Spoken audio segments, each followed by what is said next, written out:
Welcome everyone back to Pommy and Oz. Hope we're all doing really well. It's Monday. We've had a bit of a rough week, been blues, but it is what it is. So if you're new around here, make sure you hit that like button and subscribe. We do all sorts of AFL content. We do focus on Carlton quite a bit, but the broader spectrum of the AFL. So if you want to hit that like button and the subscribe, just mean the world to me. If you want to become a member of the channel, we're going to be doing a members live stream in a couple of weeks. We've given away shirts. We've given away $100.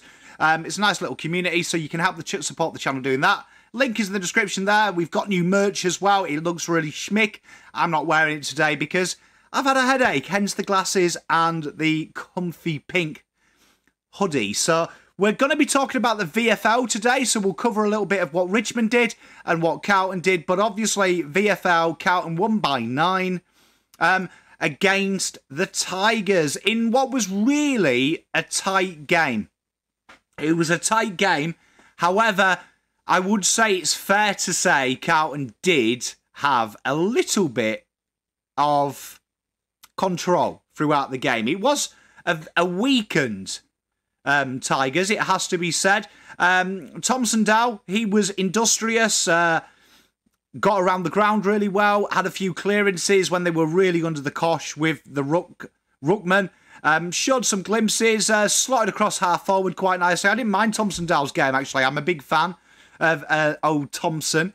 Sammy Banks, he was peppered at times, God bless him. But, I mean, he worked really hard. You had Jacob Bear and Steely Green. Steely Green, I'm a real big fan of this kid. He's a little live wire and X Factor, and I thought Carlton did really well to negate him. Particularly, that's the type of player traditionally Carlton struggle against. But all in all, it was a real solid performance. One real noticeable was how clean the boys were on the deck versus having to watch Carlton against Adelaide. There was a real crispness in around the clearance. There was a real willingness as well to get the ball moving at pace. And that is a real big thing with the seniors. And you can see it's really funny to watch as they play almost identical systems, as most reserve sides do. Unless you're a Carlton fan, they haven't done until recently. It was real short and sharp and crisp. Nice handball chains, players moving together in lines. A really high defensive line as well. Real good spread around stoppages particularly. And really, at times as well, just a little bit of composure. There was still them glaring composure issues at times, but has to be said, these boys work really hard together. It felt like you've seen the team gelity. I think I've just made a word there, but there's really an onus on how they work together and a real clear understanding of how football is played. Let's get into the individuals then. Paddy Dow. Now, Paddy Dow will have watched the seniors. He will have watched the handball chain guys, Hewitt being one of them, and gone, you know what? I'm going to show you something today. And you know what? Credit to Dow. Every week he puts in. And what was a real delight today was that defensive running that people complain about. He really did position himself well and really started to use that intent. Kind of stiff on the 6 tackles as well, because he did, I think, showed a lot more than the 6 tackles. Real nice handball chains. He took his goal incredibly well. He was just getting clearances for fun, and there were clearances with point and purpose, which was a real delight. Would have liked to have seen him work a little bit hard defensively in the terms of linking up. However, he did make himself available on that overlap, and I think that's more of a structural thing in the VFL as opposed to a work rate thing. I loved his entries inside 50 as well. He's one of the few players that lowers the eyes, and he got a solid 10 for me. Solid 10, and it was a real good performance by Paddy Dow. This was really good. Where a couple of weeks ago, I complained and said about him playing solely on the ball and what is his role. This here excites me. Excites me because what I saw was a man fighting for his spot this week. Really evident. Lockyer Bryon, 18 kicks, 9 handballs, 3 tackles, 9 marks, 3 clearances, 1 goal, 1 behind. 2 inside 50s, 3 rebound 50s for a 7. What was really impressive about Lockie O'Brien here, and it annoys me because I don't see it in the AFL, is his willingness to track back and work as that extra in defence, that outlet ball. And he was really working hard there, really working hard. A lot more defensive role than what we'd see from the AFL, which makes me question, he was playing like the Akers role here. And that then says to me, he's probably not in the seniors plans, which makes me wonder. It does make me wonder because obviously that would say to me then that Hollands is competing with Cottrell. And there would be a nice point here where you want to rest your youngsters. You don't want to play them 20-odd games. And I'm a big fan of Hollands. We know that. I'm probably the #1 ticket holder on Oliver Hollands. But it was a really solid game. When he plays that role, he was really strong. And you could see the class he had versus the other wingers as well. You could see that he was a cut above. It was a solid 7 out of 10. I would have liked to have seen him go earlier, though. There was a few opportunities where he looked to go with shorter. Now, that, again, could be role, which then makes me question, why don't we see it in the AFL? But kept his width well and genuinely looked to make something happen. Fogarty, this guy is the anomaly in this team. 11 kicks, 12 handballs, 7 tackles, 3 marks, 6 clearances, 1 goal, 6 inside 50s for a 7 out of 10. Real industrious. And one thing here is this bloke can tackle. And because I was in a bad mood watching this game, he was probably in my 22 seniors because what he sees, he tackles. And what he tackles stays tackled. And he does ever so well at that role. Now, is there a place in the seniors? Probably not. Probably not. But I do like what he is outputting in the VFL. I do look at him, though, and go, why is he on the senior list? Because he's never, like, in an ideal world, you could see that Kennedy, for him to go down to halfback and the way that he moved, he wasn't quite fit. Hewitt, for 2 weeks, you can tell that his hand isn't quite right. And then you're thinking, what do they bring? Tackle pressure, easiness of the ball. They extract it. They've got, like, Audi version here, and he's not even talked about. And that then makes me look at, like, what Goodwin said for Melbourne pre-game. That Ben Brown wasn't playing, even though he could play, because it's only round 5. It's only early in the season, so there is plenty of opportunity to win these points back should we lose them, and it's about playing 100% people. And that just makes me question then, because I look at him doing it, and I'm like, they're doing roles without purpose, because I don't think there is a carrot for senior football. Because if there was, you wouldn't play 80% fit players. And then I look at the games we've had. Adelaide are slick and good, but GWS and North, couldn't you have given them the rest then? It's an interesting one, but a solid game, nonetheless, by Lockie Fogarty. Well done. Jack Carroll, 12 kicks, 9 handballs, 1 tackle, 5 marks, 2 clearances, 3 inside 50s for a 6. This was where I wanted him to go up a step, where Dow really did see that opportunity. This guy swings inside on the outside and a half forward. He presents really well, though, on that half forward. A lot of the marks were there. Really does present really well. And that is food for thought for Zach Fisher. Really is. I'd like him to really penetrate, though. And sometimes, you know, when you watch him kick, he's going for that doddle kick. He's not looking for that sharp kick. Where you watch Dow, especially when Dow slots there, he's looking for that ball with penetration out in front to his forwards. Trying to give them a chance. Like you saw Adelaide execute really well to us. He's one of them guys who's guilty of just lobbing it on there. All in all, though, it was a solid game. It was a 6 out of 10. It's not making me say, Jesus, this guy's got to play seniors. The only reason I'm saying he's a chance is because the seniors were so bad. But it was a solid game. But that's something that I'd love to see Jack add to his game, because he's more than capable. He's more than capable. He's a very good footballer. He's got to look for that. It's just the options. It's the options. Brody Cam, 24 kicks, 7 handballs, 1 tackle, 11 marks, 3 inside 50s, 4 rebound 50s for an 8 out of 10. You've got to ask yourself at times what goes on in the selection committee. And obviously I'm going to find out on Tuesday, live stream with Paolo, Leckdog and the wonderful Ian. good mates of mine. We're going to be doing a live selection committee, so you can see how hard it is. And maybe I'll change my tune when I'm being shouted down by 3 other guys. But if McGovern was injured last week, which the club confirmed, and he was touch and go till the game, when I watch this guy play, and all be all, his role is a lot tougher in VFL because he's also at times playing at the key positions, which doesn't happen in the AFL. It doesn't happen in the AFL. We've got 2 keys that are going to be playing 95% plus of the game time, so that helps him out. Now, okay, he wasn't against the greatest forward line in the world, but he attacks the ball incredibly well. I like his endeavour on the kicks. People have criticised his kicking, saying it's a turnover, but look at what he's doing. He's doing the right thing. He's attacking the corridor. He's taking the dangerous kick on. We've got loads of people in our backline at the moment that take the safe option, that slow it down, that really disable transition and take away the 8-ball edge that we have when we do it. But intercept-wise, endeavour-wise, attitude-wise, all positives.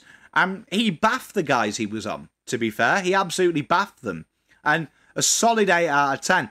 I'm only knocking him down here because he did have a couple of goals kicked on him when they changed it up. But aside from that, positioning was good for a third. It was more when he went central that he had issues. But walk-up start if McGovern isn't right. Walk-up start because Plowman, God bless him, isn't this type of player. Real solid game and someone that I expect will be in the conversation this week. Harry Lemmy, 6 out of 10. I liked Harry's game. He's really building. There's something about him. His leading patterns are really strong. He uses his pace. He's got real good static speed from static to running. 5 marks, took them well. He links up well. Probably didn't target him enough. It could have been so much better as well with them 3 behinds. But I do like Lemmy. I do like Lemmy. He's really got a good understanding of his body. His set shot is up there with some of the best at the club as well. You can see down in Adelaide, they have a specialised kicking coach. It's pretty to watch. I really do implore you to go and watch Harry kick. It's a thing of delight. A drop punt galore. Jackson Binns, 21 kicks, 7 handballs, 2 tackles, 11 marks, 2 clearances, 6 inside 50s, 5 rebound 50s, and a 9 out of 10. Playing the identical role here to Mr. Hollands. Really offensive, aggressive running. A real delight for me since we covered him at the draft at length is how much he's improved his defensive capabilities. It's insane, his defensive running. The patterns he's run are so smart. He's really got a willingness to be a cog in a transition. There's no arrogance there. He does the team thing. And you know what is great about him is this guy darts the bastard in. He ain't pissing about. He gets the ball in. He sees inside 50. He gets it in. And it's a lot sharper and a lot more smoother. A 9 out of 10. The only way he can get a 10 is he adds a goal to his game. There was a few times he ran inside 50. I want him to take it on a bit. But that'll come. He's a new kid. He's a young boy. Jackson Binns, I can't rave about him enough. Can't rave about him enough. Sam Durden, or Nigel as he's colloquially known. You saw the class here. 18 kicks, 8 handballs, 16 marks, 5 rebound 50s, 8 out of 10. This guy was just dynamite. He towed up anyone that they put on him. He was very, very solid.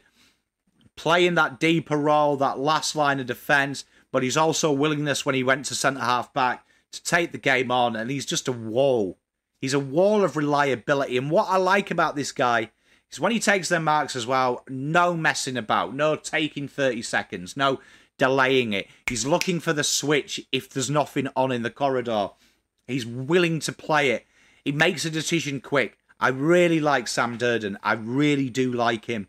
And if he can stay fit, he gives Carlton an option. Now, whether that option is, do they go back to the days that Wheater was a strong intercept mark and give him a bit of license? You could do over Kemp. Do you play the 3 talls and kind of have a myriad of an Audi version of Melbourne? These are lots of questions that you can't answer if they don't trust Kemp. But Sam Durden here did his job and basically said to the key defenders, I'm here. I'm here. And Lewis Young will be looking at this game and, you know what? Know that his position isn't guaranteed. I really like Sam Durden. More of it, please, Sam, because that is good. Chicken Carter, I'm a big fan. 25 kicks, 12 handballs, 4 tackles, 8 marks, 11 I50s, 3 rebound 50s, 8 rating. With the news that Sardi may be injured, he played that pure Sard role. Gave me shades of Doc in his first year. I know he's a bit older than the average bear, but this guy's got a bit of dynamicness about him. He's got a little bit of go factor. He's a joy to watch as chin cutter because he's tough as well. He's tough. He works hard. Doesn't get beaten. He's somewhere between a Newman and a Sard in the type of how he models himself because he's incredibly strong defensively, incredibly good at being a stifler, but he can also hit you on the offense. I love his little give and goes as well with his midfield. You can see that they trust him. You can see that he's part of something special. And I look at that kind of thing where he said that he wants to be in the trenches with the lads. You see it. He's a fighter. He's a grafter. And I really do like what I see with Chin Cotter. He's done his chances no harm. And definitely someone like Cowan. Could be a good argument that you give Cow a rest. Let him go down there and work on his craft a little bit. Find the pill a bit. Because at the moment he's playing a real defensive role. Chin Cotter's probably your man, but I really do like what Chin Cotter is, particularly if Sard needs a week, which I'd rather us err on caution. It's a long season. We are round 6 this week. We're not round 16, so I don't see the risk personally, even though St Kilda's a must-win. I think we should back what we do well. Hudson Cave. I love Hudson O'Keefe. I really like him. 1 kick, 2 handballs, 2 tackles, 1 inside 50, hit outs 10. He was good in that. I can see the ruck craft. The ruck craft's there. You can see that they're trying to get him forward and learn the role, which he's coming. It was a 5 out of 10 game. It wasn't anything to write home about, but these games are needed for his development. And I feel like this guy's going to have a lot of these games because you can see that there is some focus around what he's doing. Not so much getting the touches, which I do like. But Hudson, it was a solid hit out for him. Big Dom, my boy, 9 kicks, 1 handball, 1 tackle, 4 marks, 2 rebound 50s. He was solid defensively. I like the way that he's willing to attack the ball. And you know what? His kicking wasn't so bad this week. There was a few iffy moments, but he used it generally well. I really like Dom, and he's starting to build a bit of continuity now. I'm waiting for him to take the game on. That's the next layer that I'm looking for Dom. He knows he can defend now. He knows he's okay one-on-one. He knows he can attack the ball. Starting to use them facets. I'd love to see him do some give and goes. If Chin Cotter comes out of this team, I'd love to see where it goes for him. So I'm really one to watch for me. And Merck, we'll finish with him. I love a bit of Merkoff, I've got to say. 2 kicks, 6 handballs, 2 tackles, 2 marks, 1 clearance, 1 inside 50. 2 rebound 50s, 51 hit-outs. This guy is a bit like Adamant. He's there, standing in, delivering. Reference there from the 80s for you 80s freaks. Real dominant performance in the ruck. A little bit better around the ground as well. I'd love to see him get a little bit more involved around the ground. I know Hudson Keefe's over there who spends a lot of time in the forward line. I'd love this guy to rest there just to see what he can do. Because his dimensions are freakish. But his ruck craft is insane from when it came. I don't think I've seen a development like that in a young man for a long, long time. It's exciting, that facet of his game to me. Because it was okay, but it was raw. But it's starting to be refined. The way he uses his body, the way he engages, the way he places himself. You can see he's worked a lot with Matty Cruiser. There's a lot of similarities in the way that Cruiser used his body to just negate people legally. I really enjoy it. I really liked his game. Not going to lie. 7 out of 10. That is the VFL, boys, then. Let me know what you thought in the chat. And until next time, stay safe. Peace.